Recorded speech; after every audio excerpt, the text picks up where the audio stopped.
ನಮಸ್ಕಾರ ಸ್ನೇಹಿತರೆ. ಗಾಯತ್ರಿ ಶಾಂತೇಗೌಡ ಕುರಿತು ನಿಮಗೆಷ್ಟು ಗೊತ್ತು? ಇವರಿಗೆ ಸಚಿವ ಸ್ಥಾನ ಕೊಡಲು ಮುಂದಾಗಿದ್ದು ಯಾಕೆ?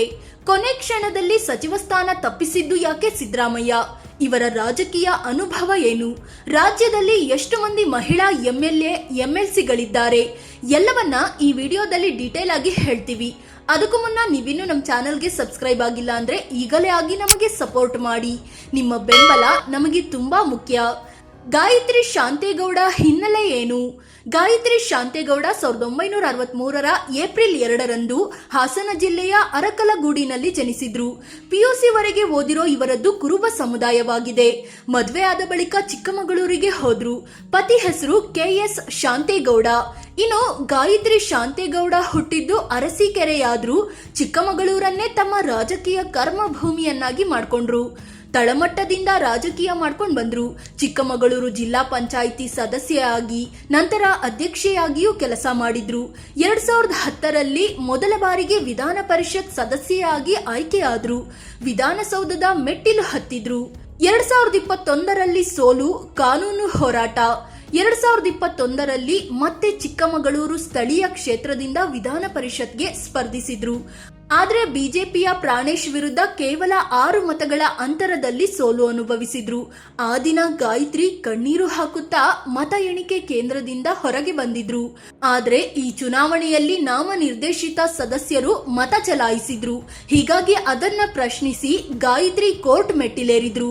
ಹೈಕೋರ್ಟ್ ಮತ್ತು ಸುಪ್ರೀಂ ಕೋರ್ಟ್ನಲ್ಲಿ ಸುಮಾರು 4.5 ವರ್ಷಗಳ ಕಾಲ ವಿಚಾರಣೆ ನಡೆದಿತ್ತು. ಸತತ ಕಾನೂನು ಹೋರಾಟದ ಬಳಿಕ ಗಾಯತ್ರಿಗೆ ಗೆಲುವಾಗಿತ್ತು. ನಿರ್ದೇಶಿತ ಸದಸ್ಯರಿಗೆ ಮತ ಚಲಾಯಿಸೋ ಹಕ್ಕಿಲ್ಲ ಅಂತ ಕೋರ್ಟ್ ತೀರ್ಪು ಕೊಡ್ತು.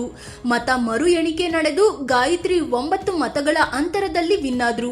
ವಿಧಾನ ಪರಿಷತ್ ಅವಧಿಯ 6 ವರ್ಷಗಳ ಪೈಕಿ 4.5 ವರ್ಷ ಕಳೆದಿದ್ದು ಉಳಿದ 1.5 ವರ್ಷ ಗಾಯತ್ರಿಯೇ ಎಂಎಲ್ಸಿ ಅಂತ ಕೋರ್ಟ್ ತೀರ್ಪು ಕೊಡ್ತು. ಆದ್ರೆ ಇನ್ನೂ ಕೂಡ ಪರಿಷತ್ ಸದಸ್ಯೆಯಾಗಿ ಗಾಯತ್ರಿ ಪ್ರಮಾಣ ವಚನ ಸ್ವೀಕರಿಸಿಲ್ಲ. ಪತಿ ಶಾಂತೇಗೌಡ ಕೂಡ ಕಾಂಗ್ರೆಸ್ ನಾಯಕ.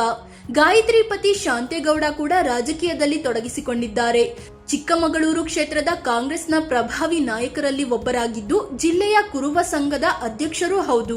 2013ರ ವಿಧಾನಸಭೆ ಚುನಾವಣೆಯಲ್ಲಿ ಶಾಂತೇಗೌಡ ಚಿಕ್ಕಮಗಳೂರು ಕ್ಷೇತ್ರದಿಂದ ಸ್ಪರ್ಧಿಸಿದ್ರು. ಆದ್ರೆ ಸಿಟಿ ರವಿ ವಿರುದ್ಧ 11,000 ಮತಗಳ ಅಂತರದಲ್ಲಿ ಸೋಲು ಕಂಡಿದ್ರು. ರಾಜಕೀಯದ ಜೊತೆಗೆ ಶಾಂತೇಗೌಡ ದೊಡ್ಡ ಕೃಷಿಕರಾಗಿದ್ದು ಕಾಫಿ ತೋಟ ಹೊಂದಿದ್ದಾರೆ. ಗಾಯತ್ರಿ ಮತ್ತು ಶಾಂತೇಗೌಡ ದಂಪತಿಗೆ 2 ಮಕ್ಕಳಿದ್ದಾರೆ. ಓರ್ವ ಮಗ ಮತ್ತೋರ್ವ ಮಗಳು. ಇಬ್ಬರೂ ಓದು ಕಂಪ್ಲೀಟ್ ಮಾಡಿದ್ದು ತಂದೆಯ ಕೃಷಿ ವ್ಯವಹಾರಗಳಲ್ಲಿ ತೊಡಗಿಸಿಕೊಂಡಿದ್ದಾರೆ. ಜೊತೆಗೆ ರಾಜಕೀಯದಲ್ಲೂ ಸಪೋರ್ಟಿವ್ ಆಗಿ ನಿಂತಿದ್ದಾರೆ.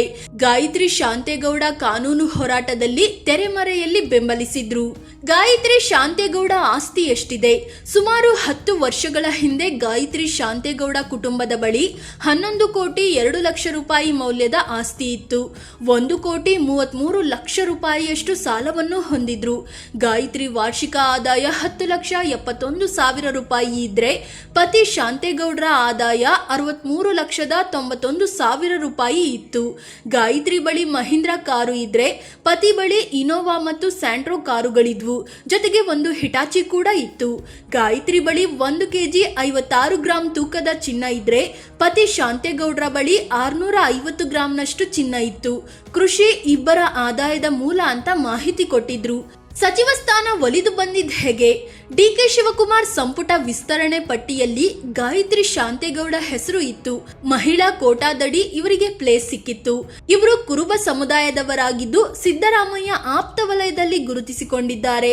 ಅದಕ್ಕೆ ಗಾಯತ್ರಿಗೆ ಸಚಿವ ಸ್ಥಾನ ಒಲಿದಿದ್ದು ಅಂತೆಲ್ಲ ಹೇಳಲಾಗಿತ್ತು. ಅದು ಅಲ್ಲದೆ 2023ರ ವಿಧಾನಸಭೆ ಚುನಾವಣೆಯಲ್ಲಿ ಗಾಯತ್ರಿ ಚಿಕ್ಕಮಗಳೂರು ಕ್ಷೇತ್ರದಲ್ಲಿ ಟಿಕೆಟ್ ಕೇಳಿದ್ರು. ಆದ್ರೆ ಸಿದ್ದರಾಮಯ್ಯ ನೀನು ಪರಿಷತ್ಗೆ ಸ್ಪರ್ಧಿಸಿ ವಿನ್ ಆಗು, ಸಚಿವೆ ಮಾಡ್ತೀನಿ ಅಂತ ಮಾತು ಕೊಟ್ಟಿದ್ರು ಅಂತೆಲ್ಲ ಸುದ್ದಿ ಹರಿದಾಡ್ತು.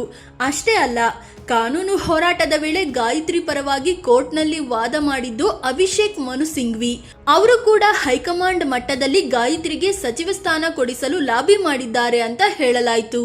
ಗಾಯತ್ರಿ ಮನಸ್ಸಿಗೆ ಸಿದ್ದು ಭಾರಿ ಗಾಯ.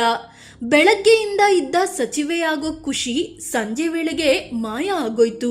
ಪಟ್ಟಿಯಲ್ಲಿ ಹೆಸರು ಇದ್ರೂ ಗಾಯತ್ರಿಯನ್ನ ಪ್ರಮಾಣ ವಚನಕ್ಕೆ ಕರೆಯಲೇ ಇಲ್ಲ. 20 ಮಂದಿ ಬದಲಾಗಿ 19 ಮಂದಿ ಪ್ರಮಾಣ ವಚನ ಸ್ವೀಕರಿಸಿದ್ರು. ಇದೀಗ ಗಾಯತ್ರಿಗೆ ಸಚಿವ ಸ್ಥಾನ ತಪ್ಪಿಸಿದ್ದು ಬೇರ್ಯಾರು ಅಲ್ಲ, ಅದು ಸಿದ್ದರಾಮಯ್ಯನವರೇ ಅಂತ ಸುದ್ದಿ ಆಗ್ತಿದೆ. ಸಿದ್ದರಾಮಯ್ಯ ತಮ್ಮ ಆಪ್ತ ಮತ್ತು ಕುರುಬ ಸಮುದಾಯದ ನಾಯಕ ಬಸವರಾಜ್ ಶಿವಣ್ಣ ಹೆಸರು ಸೂಚಿಸಿದ್ರು. ಆದರೆ ಹೈಕಮಾಂಡ್ ಅವರ ಬದಲು ಗಾಯತ್ರಿಗೆ ಸ್ಥಾನ ಕೊಟ್ಟಿದ್ದು ಸಿದ್ದರಾಮಯ್ಯಗೆ ಇಷ್ಟವಾಗಿಲ್ಲ. ಹೀಗಾಗಿ ತಾವು ಪ್ರಮಾಣ ವಚನಕ್ಕೆ ಬರಲ್ಲ ಅಂತ ಕಟ್ಟುನಿಟ್ಟಾಗಿ ಹೇಳ್ಬಿಟ್ರು. ಇದೇ ಕಾರಣಕ್ಕೆ ಗಾಯತ್ರಿ ಪ್ರಮಾಣ ವಚನ ಕೂಡ ಹೋಲ್ಡ್ ಮಾಡಲಾಯಿತು ಅಂತ ಚರ್ಚೆ ಆಗ್ತಿದೆ. ಮಹಿಳಾ ಶಾಸಕಿಯರು ಯಾರು, ಎಷ್ಟಿದ್ದಾರೆ? ರಾಜ್ಯದಲ್ಲಿ ಕಾಂಗ್ರೆಸ್ ಮಹಿಳಾ ಎಂಎಲ್ಎಗಳು ಒಟ್ಟು 4 ಮಂದಿ ಇದ್ದಾರೆ. ಲಕ್ಷ್ಮೀ ಹೆಬ್ಬಾಳ್ಕರ್, ಕನೀಸ್ ಫಾತಿಮಾ, ನಯನ ಮೋಟಮ್ಮ, ರೂಪಕಲಾ ಎಂ ವಿಧಾನಸಭೆ ಚುನಾವಣೆಯಲ್ಲಿ ಗೆದ್ದು ಬಂದಿದ್ದಾರೆ. ಜೊತೆಗೆ ಲತಾ ಮಲ್ಲಿಕಾರ್ಜುನ್ ಪಕ್ಷೇತರವಾಗಿ ಗೆದ್ದು ಸದ್ಯ ಕಾಂಗ್ರೆಸ್ ಜೊತೆ ನಿಂತಿದ್ದಾರೆ.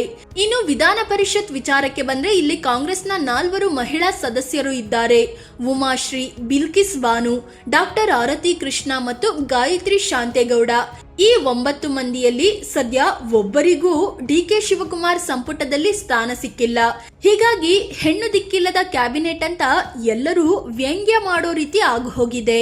ಸ್ನೇಹಿತರೆ, ಇದು ಸಚಿವ ಸ್ಥಾನ ಸಿಕ್ಕಿ ಮತ್ತೆ ಮಿಸ್ ಮಾಡಿಕೊಂಡ ಗಾಯತ್ರಿ ಶಾಂತೇಗೌಡರ ಕುರಿತು ಒಂದಷ್ಟು ಮಾಹಿತಿಯನ್ನ ಕೊಡೋ ಪ್ರಯತ್ನ.